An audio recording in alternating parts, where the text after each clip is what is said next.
Spring is nearly here, and I am so excited because that means it'll be time to be outside in the garden soon. One of the few things I have left to do here is to finish up some pruning. And so today we're going to go into the raspberry patch and prune a little bit there. My raspberries are a work in progress right now. I do have a very wide row of raspberries where a bunch of canes came up where I really didn't want them. I've also started a second row of raspberries, so I have a little bit that has come up there. But I do have a big empty spot still in the ground where they did not transplant well. So I will be taking some of my shoots from the overpopulated area and move those over into my new row to try to get those going better this year. Looking at our raspberry pruning, the things that I need is a pair of gloves to protect my hands, and then also some pruning shears.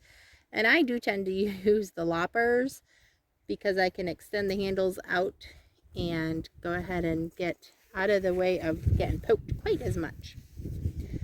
Alright, so the first thing I'm going to look at is I'm just going to remove all of the dead plant. So I'm going to go through and get all of that moved out of there first. Now you can tell the dead plants from the newer plants because they are completely brown, where the ones that do have life in them, they're more of like a reddish color, brownish reddish color. So we're going to remove all of those first here. You want to remove them as close to the ground level as you can.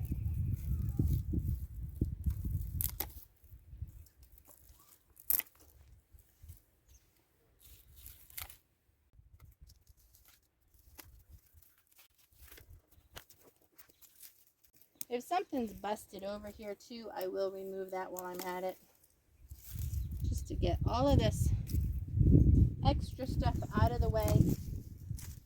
Then I can take a better look at the rest of the patch to see what else I need to do.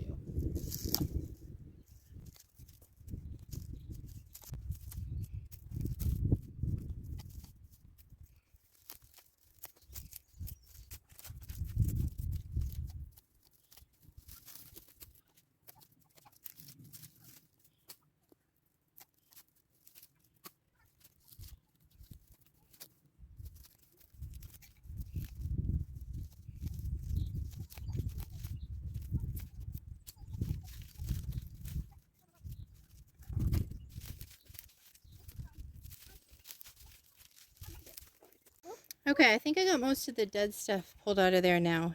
Usually the dead stuff is something that is 2 years old or older.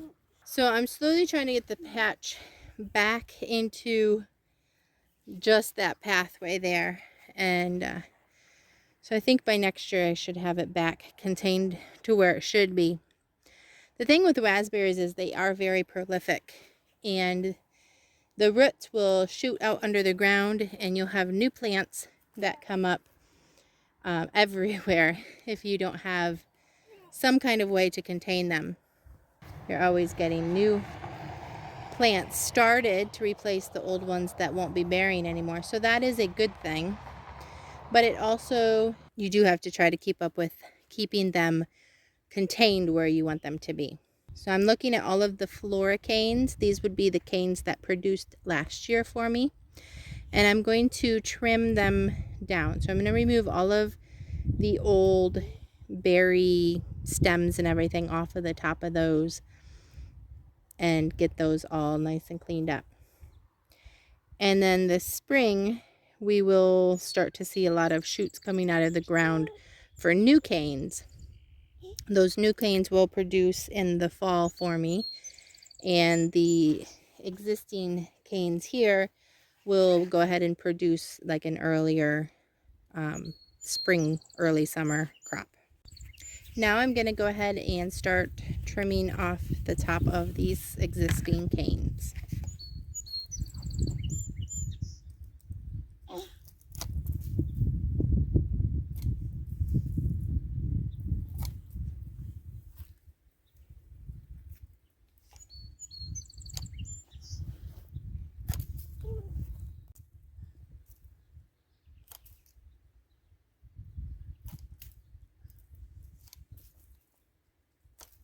So I've got the tops pruned off of the rest of the canes. Got this pruned up. We're just gonna get all of our canes picked up, any of the tops cleaned up out of there, get everything cleaned up, and then they should be doing well for this spring. We've got a nice lot of little buds starting here. All these new little buds starting to form. So that's all good signs. Looking forward to a few raspberries. Basically, we just get enough for fresh eating right now, but I'd like to get to the point where I can have enough to freeze. Okay, thank you for joining the journey of pruning our raspberry plants today and getting to enjoy hearing those birds sing today. As always, if you got any value out of this, please hit the like button and the subscribe button so that way you can be notified when future videos come out. All right, thanks. Have a great day.